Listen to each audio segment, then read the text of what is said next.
The 2023 Nissan Leaf EV illustrates the difference between being attractive on paper and competitive in the real world. A starting price below $30,000 for any EV, this before any applicable tax credits, gets our attention. But, when compared to its rivals, the Leaf's driving range isn't as good, and its outdated charging technology makes it less user-friendly. The Leaf's longest-range battery pack enables barely more than 200 miles of driving range. The Chevy Bolt EV and the considerably more expensive Kia EV6 and Tesla Model 3 all beat that by a considerable margin. What's more, not all public charging stations are compatible with the Nissan CHAdeMO charging connector. But if you're someone who plans to drive only around town and can set up for charging at home, the Leaf might work, and it provides a low-cost point of entry into the world of EVs. It's a small hatchback, which means it's easy to thread through congested city traffic and find street parking for.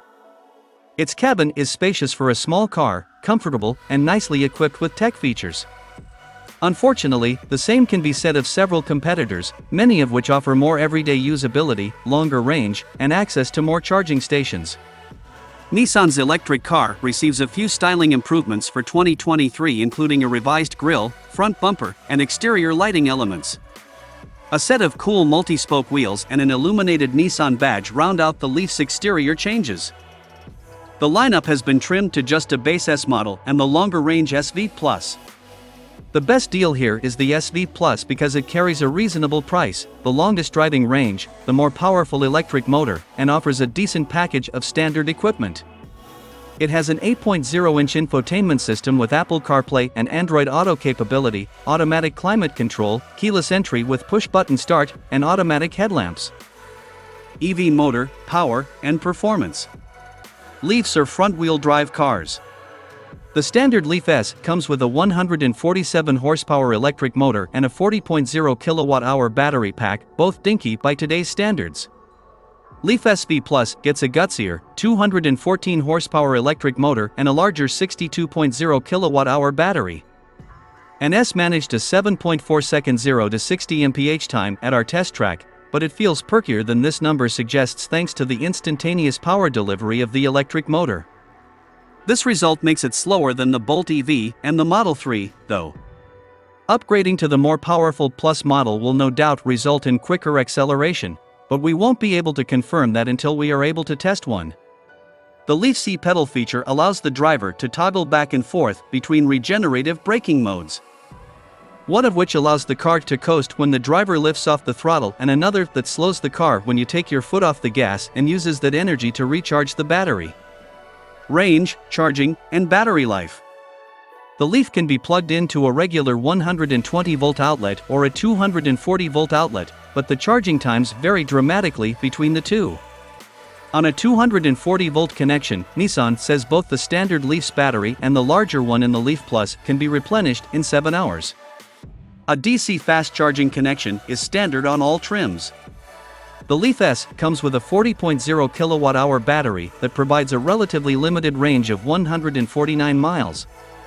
This might be enough range for some drivers with short commutes, but it's less than half of what the Model 3's long-range model provides. The SV Plus provides 215 miles of EPA-rated driving range thanks to its larger battery pack. Fuel economy and real-world MPG.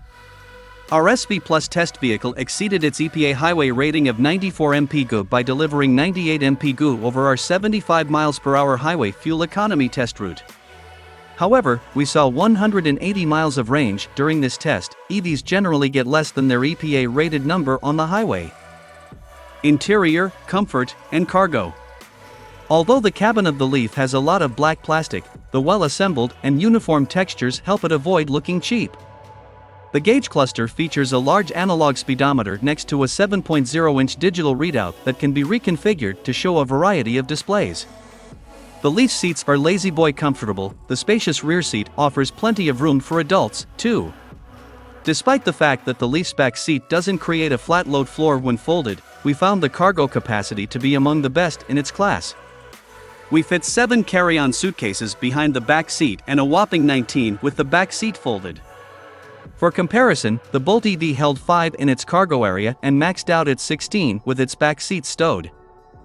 The Nero EV, which sports a more SUV-like body style, held slightly more cargo in our testing, but the Leaf still is tops among electric cars. Infotainment and connectivity. All Leaf models come with the same 8.0-inch infotainment display with Apple CarPlay and Android Auto integration. Navigation is optional. The latest Nissan Connect software interface, while not particularly pleasing to the eye, is intuitive and quick to respond to inputs. Audiophiles may be disappointed with the Leaf's standard 6-speaker audio system. A 7-speaker Bose system is optional, but it didn't impress us during our test drive either. Stay tuned to Auto RBX for all the latest, and let us know your thoughts in the comments, and don't forget to subscribe to the channel.